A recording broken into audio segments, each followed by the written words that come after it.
Hola, soy Carlos Gamero, profesor del Departamento de Estadística y Econometría de la Universidad de Málaga.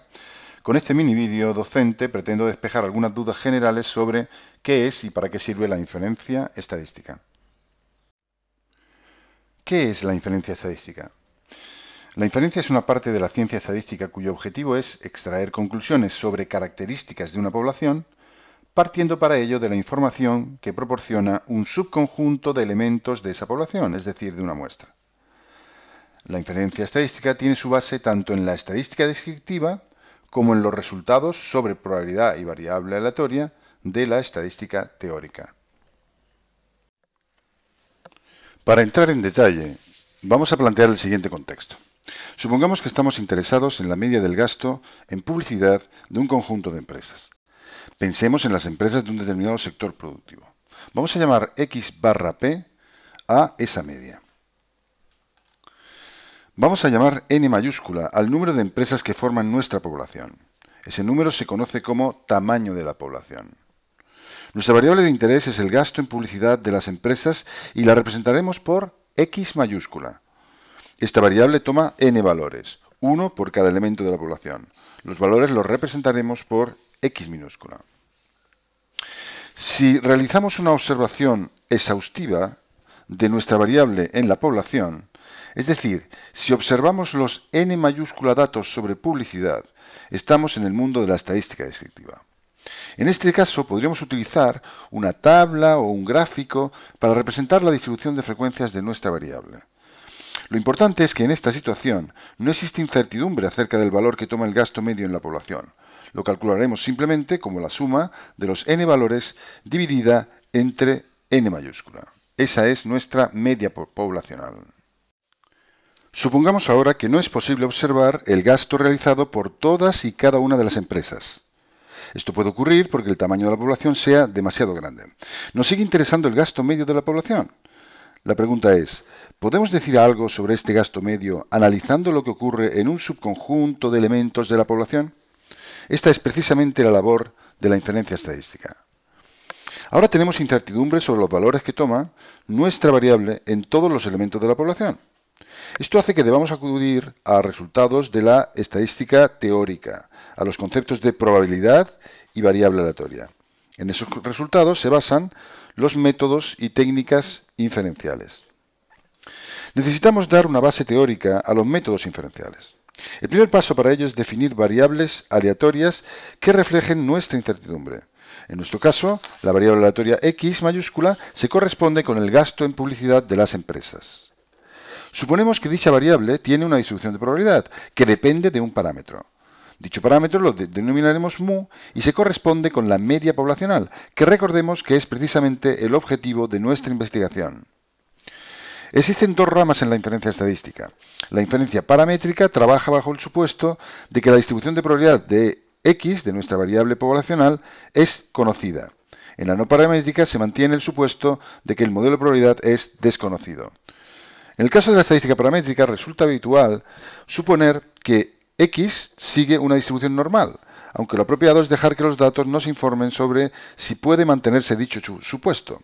Esta comprobación, llamada contraste, también forma parte de la labor de la inferencia estadística. El segundo paso para dar base teórica a nuestro trabajo inferencial es seleccionar un subconjunto de la población de tamaño n minúscula en el que nuestra variable sea observable. A ese subconjunto lo denominamos muestra. Existe toda una rama de la estadística que nos informa sobre las distintas formas de seleccionar dicha muestra. La muestra debe ser representativa de la población para poder obtener información, entre comillas, fiable de la misma. Esto se consigue llevando a cabo el conocido como muestreo aleatorio simple. Antes de extraer nuestra muestra de trabajo, desde un punto de vista teórico, se puede interpretar que una muestra aleatoria simple es un conjunto de n minúscula variables aleatorias, una por cada observación. Cada una de estas variables aleatorias tiene su distribución de probabilidad. En el caso del muestreo aleatorio simple, tal modelo es idéntico al de la población, ya que cada una de las variables muestrales puede tomar los mismos valores que la población y con las mismas probabilidades. Además, las variables son independientes entre sí. No existe influencia entre ellas desde un punto de vista probabilístico. Por ello, se dice que estas n minúsculas variables son I y D, es decir, independientes e idénticamente distribuidas como la variable poblacional. El siguiente diagrama ayuda a interpretar una muestra aleatoria simple como un conjunto de variables aleatorias. Si consideramos m muestras en lugar de una, vemos que los valores que pueden aparecer en cada columna son los mismos que los que toma la variable x mayúscula. La distribución en términos de probabilidad de esos valores es también la de la población. Una vez que hayamos seleccionado una muestra en concreto, lo que tendremos será un vector de n minúscula números, que es con el que llevaremos a cabo el trabajo empírico. Recordemos siempre que nuestro objetivo es saber algo sobre la media poblacional del gasto en publicidad. La pregunta es, ¿cómo debemos combinar la información que nos proporciona la muestra para asignar un valor a esa media poblacional? Lo que queremos hacer es estimar esa media. Existen distintos métodos de estimación que señalan distintas formas de combinar la información. Por ejemplo, el método de los momentos o el de máxima verosimilitud. Según estos métodos, la media poblacional mu debe estimarse a partir de la media muestral. Antes de extraer la muestra, la media muestral que simbolizamos por x mayúscula barra es una variable aleatoria, por ser función de las variables aleatorias que forman la muestra. Pertenece al grupo de los llamados estadísticos y también al de los estimadores, porque lo utilizamos para estimar un parámetro poblacional, mu. Como cualquier variable aleatoria, la variable aleatoria media muestral tiene su propia distribución de probabilidad. Esta distribución depende de la distribución de x mayúscula y recibe el nombre de distribución en el muestreo. Por tanto, un estimador no es más que una fórmula que nos dice qué hacer con la información proporcionada por la muestra. El resultado de aplicar esa fórmula a una muestra concreta es ya un número. Este número es nuestra estimación puntual de la media poblacional de nuestro parámetro. Vamos a ver con algo más de detalle el concepto de distribución en el muestreo de la media muestral. Supongamos que seleccionamos m muestras en lugar de una. Entonces podríamos calcular m medias, es decir, m números, uno para cada muestra.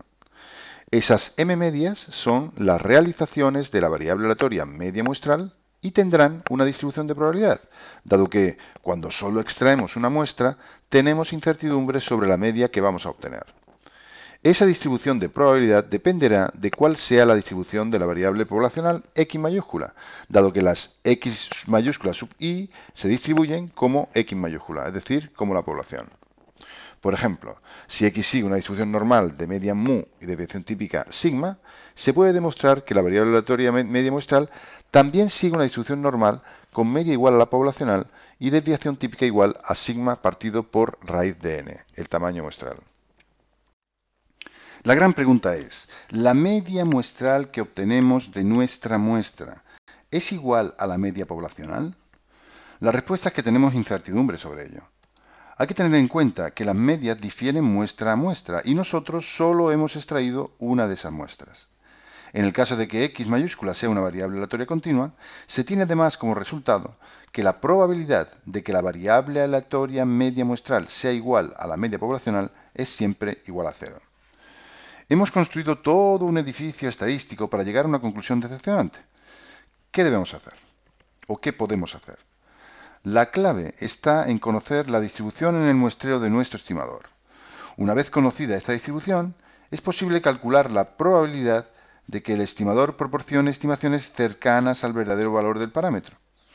Para obtener buenas estimaciones, utilizaremos estimadores cuya distribución probabilística tenga buenas propiedades, por ejemplo, las de insesgadez, eficiencia, consistencia, etc.